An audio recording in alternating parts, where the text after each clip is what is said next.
Who do you think is going to win this game? I mean, it seems like the Niners are way inferior to the Seahawks, but it's just Sam Darnold, and they don't score a lot of points, at least against the Niners. I'll tell you what, I know this will shock you, but I see it like a 2017 ball game, and I think the Niners are going to be able to win this one because, like I told you before, they have learned more from the loss against Seattle, how to play the run better, how to have better fits. They've got two different linebackers playing. Okay, yep. You've got a renewed enthusiasm from the corners and the safeties and all that because now my linebackers are getting better fits. They're making tackles. The running backs don't have free access up into the secondary right off the bat. And so I can see where the Niners, it's going to be a tough ball game. Let me tell you this, it's going to be a field goal difference of a ball game. It'll be 20-17. It'll be 17-13. But I tell you, the Niners have the better kicker for sure. Yeah, there's no question. If it comes down to Pinheiro, then you got to put your money, put your dinero on Pinheiro, and he'll win the game for you. Hell yeah, that's a very interesting prediction, and I'm compelled. And I like your point here. It's like it's almost like if you're facing the team for the third time, and it's hard to beat a team 2 times in a row because when you lose, you're more honest with what you learn, and you have to make adjustments, and you make them. Whereas the winning team's like, well, we should probably just keep doing what worked, right? We'll probably just stay the same, right? And the other benefit for the Niners is they have 2 different linebackers playing than they did on the 18 game number 18. And see, to me, that's critical. Yeah. Darn well that Kendricks and Wallow are going to play out of their minds. They're going to have, they're going to be geared up. They're going to be ready to go. They're healthy. They're excited. These are statement games for those guys. Well, there you go. We got 2017 Niners, according to Tom Walsh. I love it. Niners, Kess says, if JJ was a high school quarterback and he threw that beautiful pass last week in the NFC Championship game and Purdy and Dobbs got knocked out of the game, why didn't Kyle go to JJ as the quarterback instead of CMC? Who knows? That's a good question. That's a good question. I wonder if he could be like the emergency third string quarterback. Anyway, I guess we'll never find out.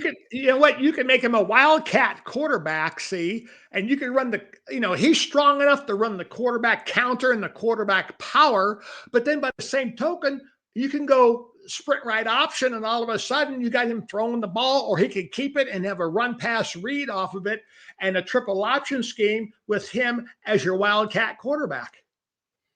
It'd be a fun thing to have in your back pocket. Why not? Especially if you're going to call passes for him anyway. All right.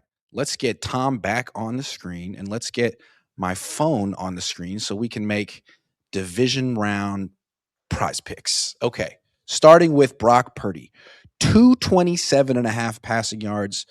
Last time against Seattle, he went for 127. What do you think? More or fewer? 227.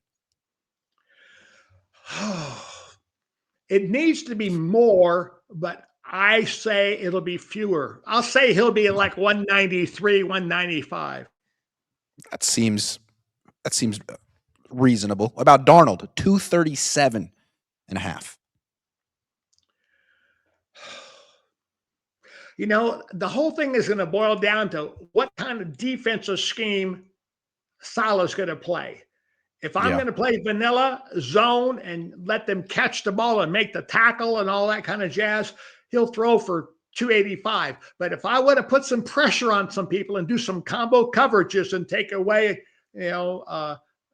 Jackson Smith-Njigba and play a high-low on him and man under and trail him, I could see this. I'll say I'm going to go out on a limb. I'm going to say fewer. I like that. That makes sense to me. Why don't we go rushing? How about Zach Charbonnet, who went for 90 plus? Now you got Kendricks and Wallow, and the line is 46.5, more or fewer for Charbonnet. I'll say fewer for Charbonnet. But Kenneth Walker, 58.5. I'll say more for Kenneth Walker. You love Kenneth Walker. He's really good. He's tough. He's physical. Charbonnet is more like McCaffrey. Okay. Yeah. Yeah. He can play in space. I can split him Yeah. out. You know, Walker, he's more like he's a tougher nut between the tackles. He's more physical. He'll butt you up and drag you down the field for more yards after contact.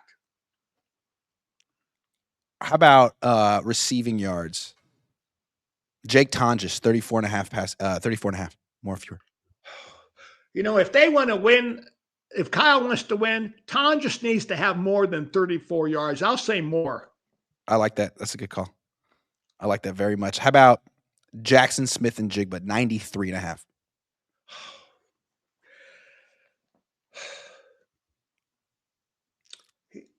The bad thing about it is if you give him free access, his run after the catch ability, he can have 2 catches and have 100 yards because he can run after the catch. And if you play him soft and give him space after the catch, and he has a chance to get turned and get his shoulders going toward the goal line, you're in trouble. I will say he will have more because they will go to him more, and which means you'll have less completions to other receivers on the Seattle offense.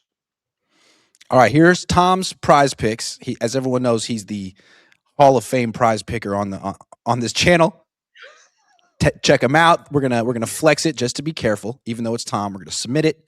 Download PrizePicks yourself. Play $5, get 50 instantly in lineups when you use promo code COHN. If you're just tuning in, Tom picked Niners to win 20-17. I don't take that lightly. Tom knows what he's doing. What are you doing? Very interesting. You got to make your pick. I got 48 hours. Let me think about it. I got to go to Seattle and feel what's going on up there before I can decide. I didn't expect you to pick the Niners, though. That's very interesting. Very interesting. And you made a great point.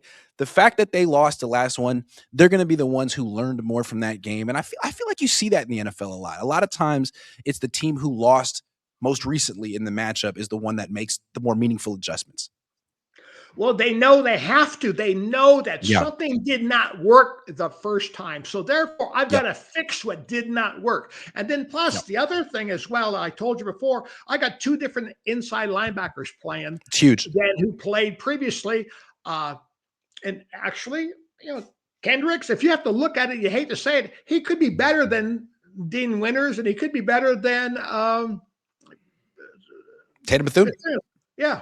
Yeah. All right, I got to run out to practice and see what Ricky Pearsall can do. Tom, thank you very much. If you're right, we'll be doing this again next week, talking about the Rams.